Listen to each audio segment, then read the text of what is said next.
Assalamualaikum warahmatullahi wabarakatuh. Oke, sahabat-sahabat Cecep Rider, ini sudah sampai pulau ya. Tadi lewat pabrik sepatu macet. Gitu, ini Pulau Sari tuh. Pesantren Pulau tuh depan ya. Alias Sanawiyah ya. Ada. Oke, teman-teman jangan lupa kita subscribe dulu ya. Kita subscribe dulu. Dukung terus channel ini. Mudah-mudahan kita dalam keadaan sehat, berkah hartanya, dilancarkan segala urusannya, amin amin ya rabbal alamin. Oke, di part 4 ini agak panjang ya, pokoknya dari sini sekitar 20 menit lah sampai ke sekolah, sampai tamat dugi sekolah dihijikan video. Nah, karena panjang orang esian we umaca majalah Islam ya, majalah Risalah. Ah, temana ayeuna di dia judulna teh konstruksi hukum fikih batas usia dan dispensasi nikah dini ya. Nikah dini cenah nu digudugikeun ieu tulisanana nu nulisna teh Ustad Ginanjar Nugraha ya. Ustad Ginanjar Nugraha.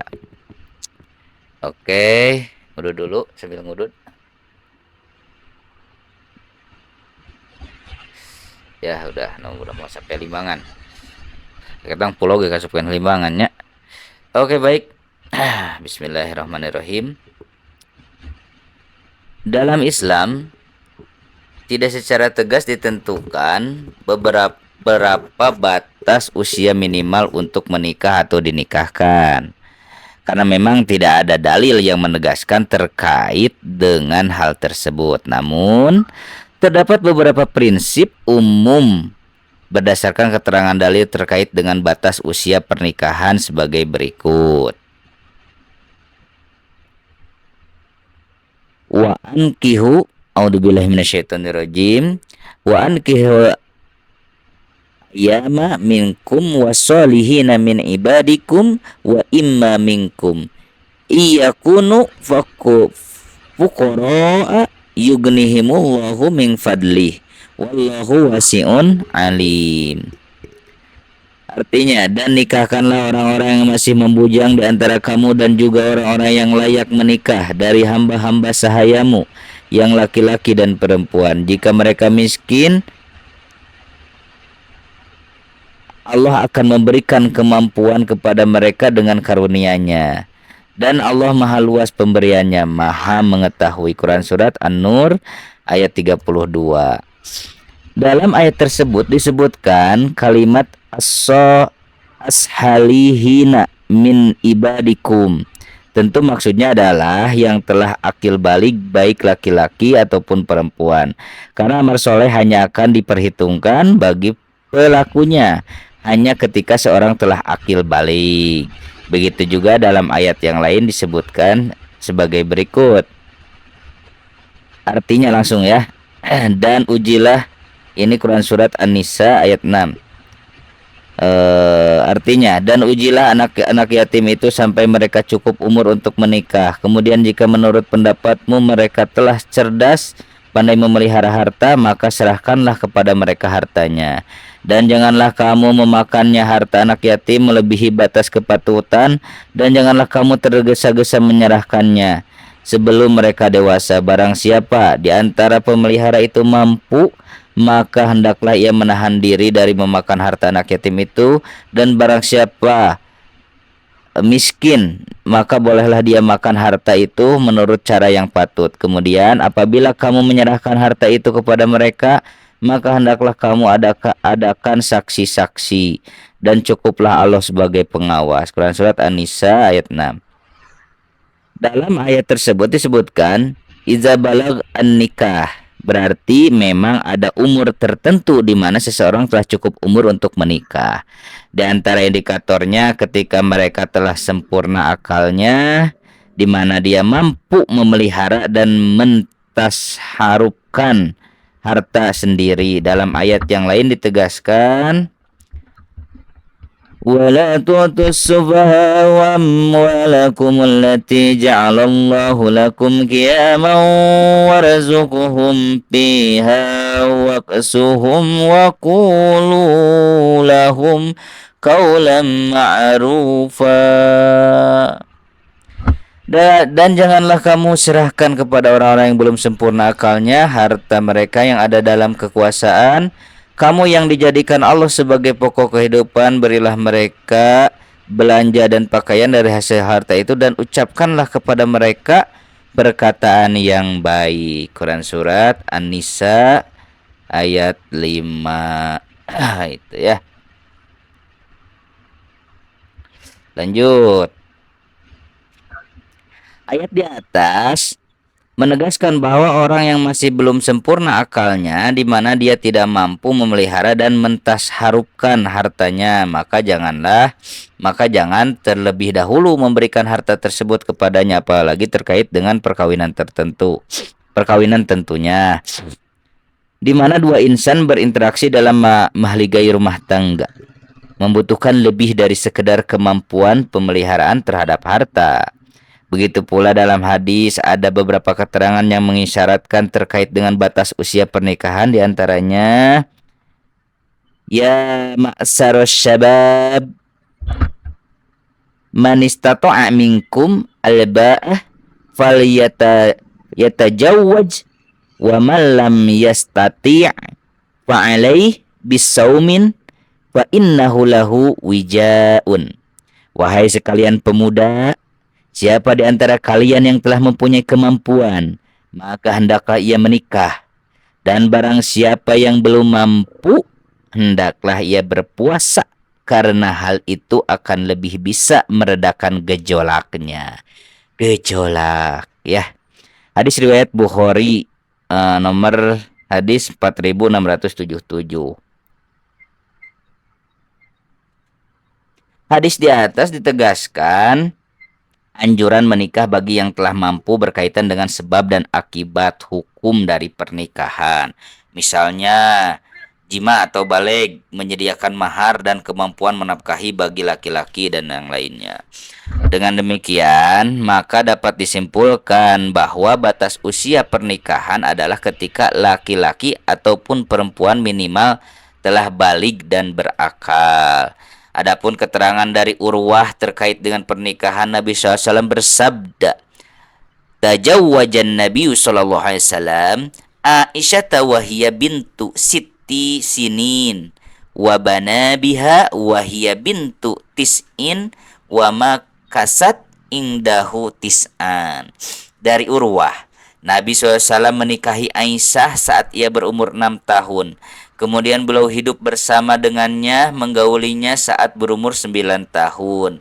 Dan Aisyah hidup bersama Rasulullah SAW juga selama 9 tahun. Hadis riwayat Imam Bukhari, nomor hadis 4761. Perlu ditekankan bahwa Nabi bergaul suami istri dengan Aisyah ketika beliau beranjak usia 9 tahun. Pada usia tersebut tentunya ketika Aisyah sudah mencapai baligh dan berakal. Di sisi yang lain perlu dipahami dalam konteks sejarah dan budaya pernikahan pada waktu tersebut, usia pernikahan di Indonesia diatur dalam pasal 7 ayat 1 Undang-Undang nomor 1 tahun 1974. Sebagaimana telah diubah dengan Undang-Undang nomor 16 tahun 2019 tentang perkawinan.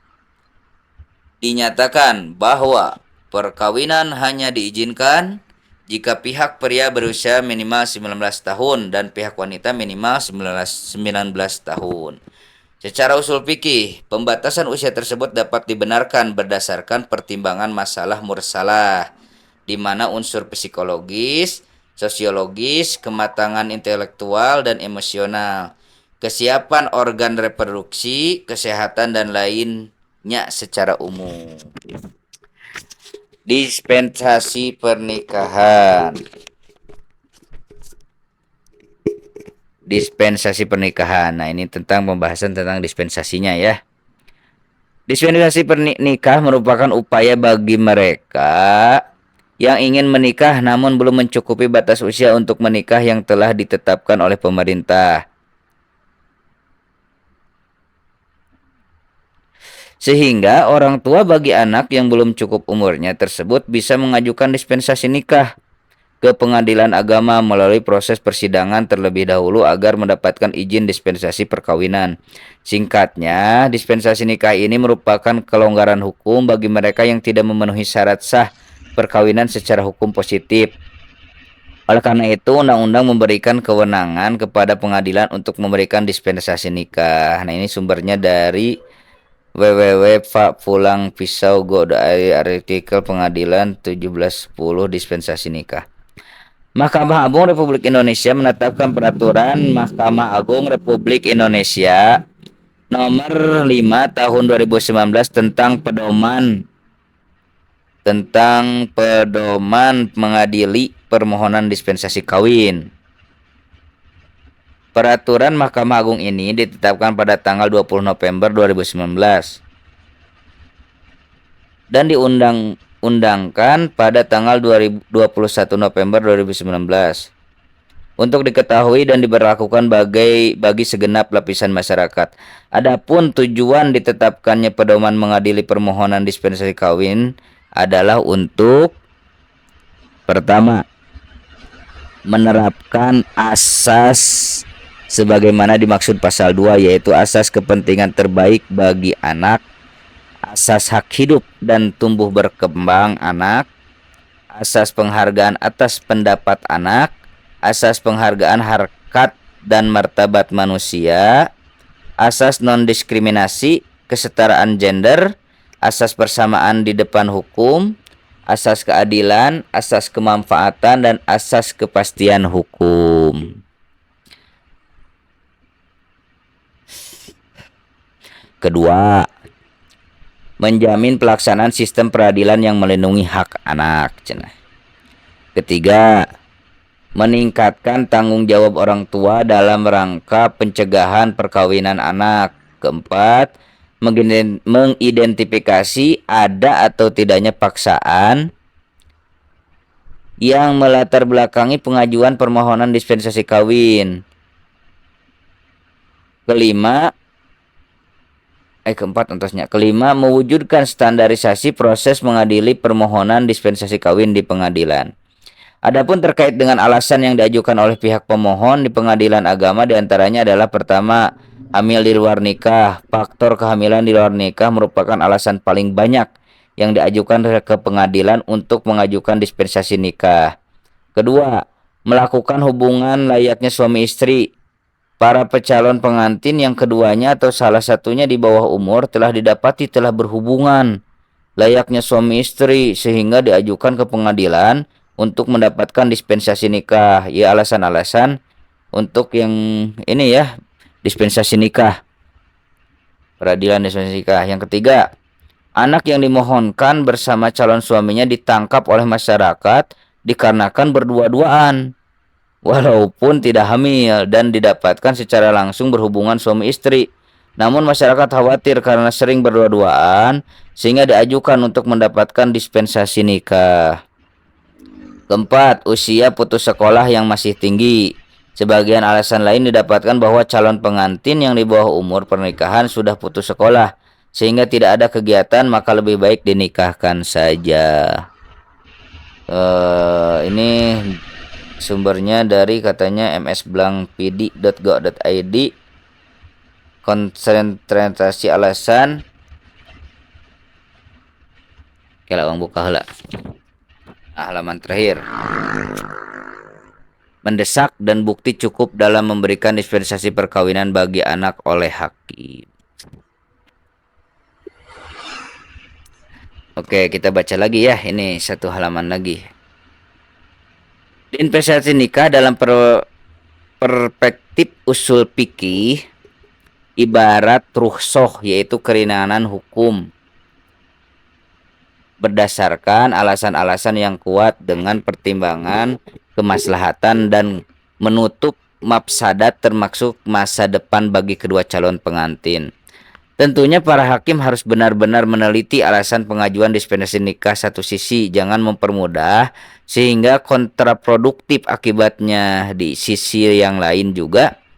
Jangan mempersulit seandainya alasan yang digunakan rasional, mendesak, dan dapat dibenarkan secara syariat. Oke, itu udah sampai mana tuh? Udah sampai mana itu? Seorai gitu. Oh, acan. Udah lewat itu ya ini.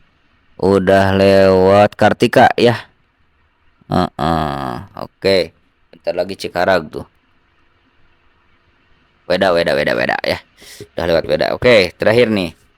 Hukum menikahkan wanita hamil menurut Dewan Hisbah. Ya, oke, ini hukumnya. Berdasarkan data penelitian bahwa mayoritas alasan pemohon dispensasi nikah di pengadilan agama adalah karena calon pengantin perempuan telah hamil. Ya, banyak kejadian.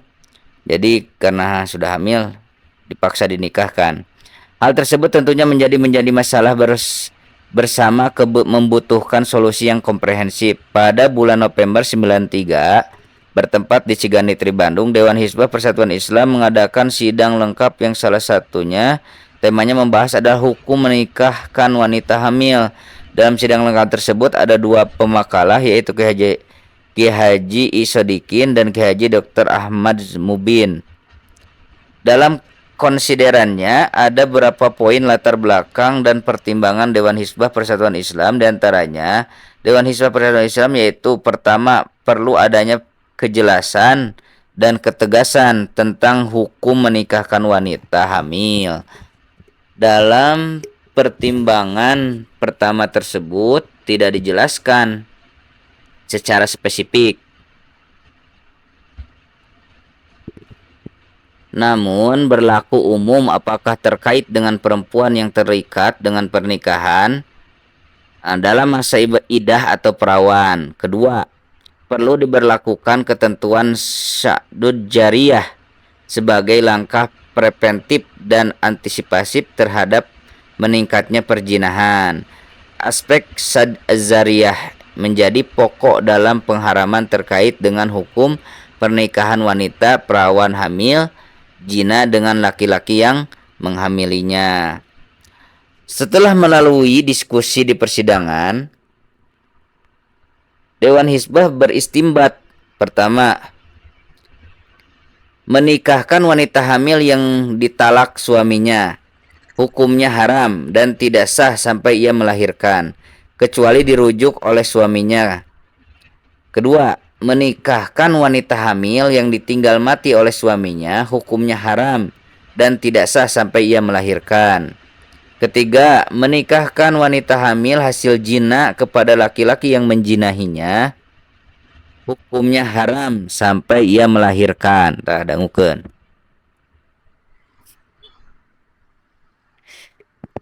Terus, dengan demikian, terkait menikahkan wanita perawan kemudian hamil karena perjinahan dengan laki-laki yang menghamilinya mempunyai perbedaan dengan kompilasi hukum Islam yang menjadi dasar bagi para hakim dan petugas kantor urusan agama untuk memberi izin atau mencatat pernikahan perempuan perawan hamil jina dengan laki-laki yang menghamilinya.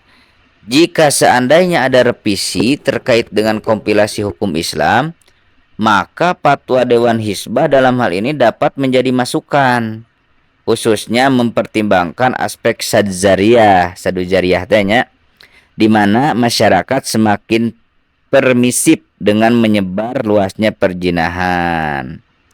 Diolah dari berbagai sumber. Itu dia ya dari sudah tamat ya tentang konstruksi hukum fikih batas usia dan dispensasi nikah dini yang ditulis oleh Ustadz Ginanjar Nugraha ya. Jadi cenah kapan nikah? Nah, ini peraturan cekau ama batas minimal usia nikah bagi calon pengantin laki-laki dan perempuan ada 21 tahun. Di bawah 21 tahun wajib menyertakan surat izin orang tua. Di bawah 19 tahun wajib menyertakan dispensasi dari pengadilan agama setempat. Undang-Undang Nomor 11 2019 ya, Undang-Undang Nomor 1 tahun 74 tentang perkawinan. Itu dia guys tentang usia menikah dini ya, karena sekarang itu zamannya aduh ya harus dikontrol ya guys. Itu karena menurut Islam itu menikah ketika wanitanya hamil itu haram ya dinikahkan, harus sampai melahirkan. Tapi di kita sok dipaksa dikarawin ke era sin aiba kan bae atuh bongan abet jina gitu. Yang diieukeun teuing khawatir budak kumaha naon gitu. Karena kalau kalau dinikahkan ketika sedang hamil itu bisa saja tidak sah nikahnya ya gitu. Jadi harus nikah lagi ketika sudah melahirkan gitu. Maka kantor urusan agama pun tidak mau mencatat gitu ya, tidak mau ngasih buku nikahnya, apalagi dengan secara agama juga itu tidak boleh ya. Makanya sok adik-adik ya ditahan sing sabar, jangan sampai pergaulan ya pergaulan remaja ini dapat menjerumuskan ya gitu. Kan dalam Al-Quran pun la taqrabu jinnah gitu ya, jinah itu mendekatinya juga jangan gitu ya. Itu jangan jangan disalah dibalikan ya, ada yang tidak boleh itu mendekati jinah, kalau jinahnya boleh salah tuh. Itu ya, ini udah sampai ke Ciora ya, aduh beak udah deh nyokot di eken stok. Itu ya tentang pernikahan dini, diaturannya 19 tahun 21 tahun ya, 21 tahun sekarang laki-laki ya, perempuannya kalau salah dia 19 atau sama 21 ya tadi disebutkan. Oke itu ya, jangan sampai kita melanggar syariat Islam itu, karena melanggar syariat Islam jadi ribet gitu kan. Naka ayeuna aduh soklah ditahannya. Mudah-mudahan orang saroleh sarolehah jangan sampai terjumus kepada kemadaratan gitunya, pada jinah dan lain sebagainya, berbuat dosa ya. Udzubillah min dalik ya, mudah-mudahan kita semua saroleh sarolehah ya, sarolehah itu supaya tidak jadi masalah gitu, karena ketika mau nikah juga jadi masalah. Tapi gini, dari peraturan pemerintah ini dap, untuk yang di bawah usia dini gitu ya mau dinikahkan itu, karena kadang orang tua itu khawatir takut berbuat zina gitu ya, karena sering bersama-sama berduaan seperti itu. Maka karawinkeun nah menikahna kitunya minta perizinan daripada pengadilan agama gitu, daripada non dinikahkan sudah hamil gitu. Itu makanya lah intinya sekarang pergaulan sok di orang tua nih, bimbingan orang tua ya, bimbingan orang tua sok diketatkan lagi gitu kan, karena anak itu adalah titipan rezeki dari Allah ya. Kita itu harus benar-benar mendidiknya gitunya, karena cek Allah ge lamun eta budak ek lahir di Islam ek Nasrani rek kumaha kolot kolot narek jadi Nasrani, rek jadi Majusi, rek Yahudi gitu nya, rek jadi Islam, eta kumaha didikan kolotna ya. Nu macet guys ya, macet tuh dari Lewo, pasar Lewo biasanya ini ya, pasar Lewo ya, macet pasar lah udah sampai sekolah ya di depan ya gitu ya. Jadi sekali lagi mudah-mudahan kita tetap dalam jalan Allah fisabilillah, takwa kepada Allah ya, melaksanakan perintahnya, menjauhi semua larangan-larangannya. Tuh baru dah kesara ya. Pun tentu nu ngajajab eta tah. Nah tuh aya siapa Arif cenah tuh. Alhamdulillahnya dugi oge geningan nyubuh di Bandung teh. Ya, parkirkan di sini saja guys. Ya, ya Arif sok lah. Oh, daramang itu. Nah, udah sampai ya, alhamdulillah tuh ayah Pak Ikin ya, ada Pak Rijal ya tuh, pada dugi itu angkat Pak Rijal deh, alhamdulillah tuh sampai itu ya. Untuk sesi part 4 ini kita baca majalah Risalah ya tentang pernikahan dini dan hukumnya itu. Ya, mudah-mudahan lah kita intinya jangan terbawa arus zaman, tetap jadi panduan, jadi manual book kita. Al-Quran itu hidayah ya, berpegang pada hidayah. Intinya dibiasakan pergaulannya jangan sampai masuk ke jurang-jurang yang dapat menyesatkan gitu ya. Masuk ke pergaulan-pergaulan yang dapat membuat kita terjerumus dalam dosa gitu ya. Ya saya masuk di gembok ya di sekolah lagi gembok nah pepatah kolot lah gitu. Nah di gembok udah aman pepatah kolot gitu ya, karena ibu saya dulu Allahyarham selalu mengingatkan digembok kalau parkir digembok gitu ya, selalu ingat ya. Maka saya mah mau dimanapun suka digembok ya.